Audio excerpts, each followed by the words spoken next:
Some residents in Seshego outside Polokwane say the ANC January 8th celebrations will mean nothing to them if it does not lead to improvement in their lives. The governing party's members and supporters are gathering in Polokwane ahead of the celebrations tomorrow.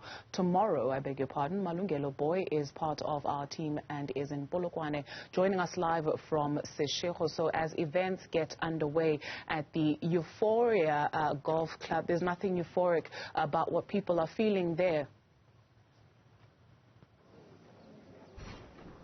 Hi there, Duduzile. Perhaps let's start here. We've been hearing people saying that the president will be delivering the January 8th statement. But what exactly is this January 8th statement?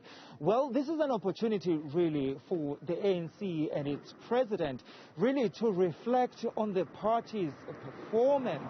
And also really talk about what the party will be prioritizing going forward. So this year, last year, we know, for example, the president was talking, there were 4 priorities that President Cyril Ramaphosa spoke about. One of those was defeating COVID-19, economic recovery, and there's also talk about ANC renewal and also making Africa and the world a better place. So it's going to be interesting then to hear what he says tomorrow when he delivers the 50th anniversary of the January 8th statement. The first statement, to Duduzile, interestingly enough, was delivered in 1972 by Oliver Reginald Tambo. As you rightfully pointed out, we are in Seshego, about a few kilometers away from where the president will be speaking at Peter Okaba Stadium tomorrow, delivering that statement to about 2,000 ANC members and supporters that will be gathering there tomorrow. So in Seshego, what do people think about the January 8th statement?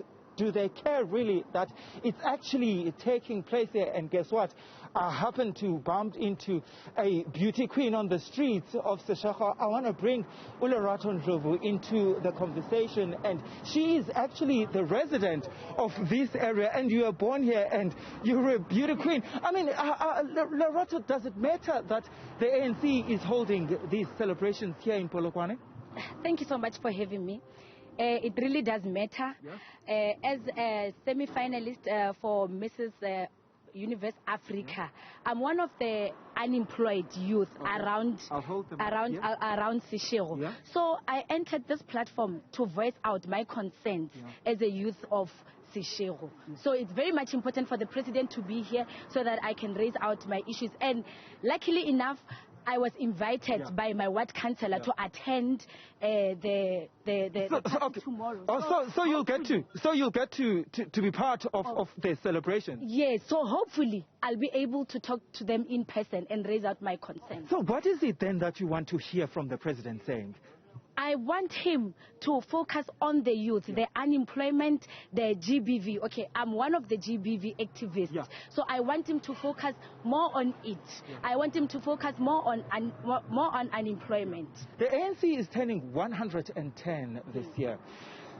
As a young person here, has your life changed?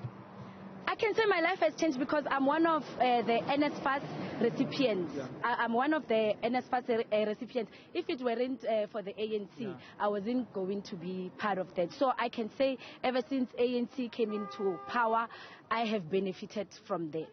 All right. Thank you so much for your time. Lerato Ndlovu is a resident here in Seshego. It's interesting that she's one of the young people here in Seshego that are unemployed. So let's put that, Duduzile, for you quickly into perspective. There's about 5.9 million people that live in Limpopo. And guess what? 49.9% of those are unemployed. So Lerato Ndlovu is among those. If you look into the country, then unemployment stands at over 34.5%, and that means about 14 million young South Africans are unemployed. And Lerato saying that he'd want to hear the ANC president talking about the issue issues of unemployment, but also talking about the issue of gender-based violence, which we know is another scourge in this country. Malungelo, Booi in Seshego, thank you for that update.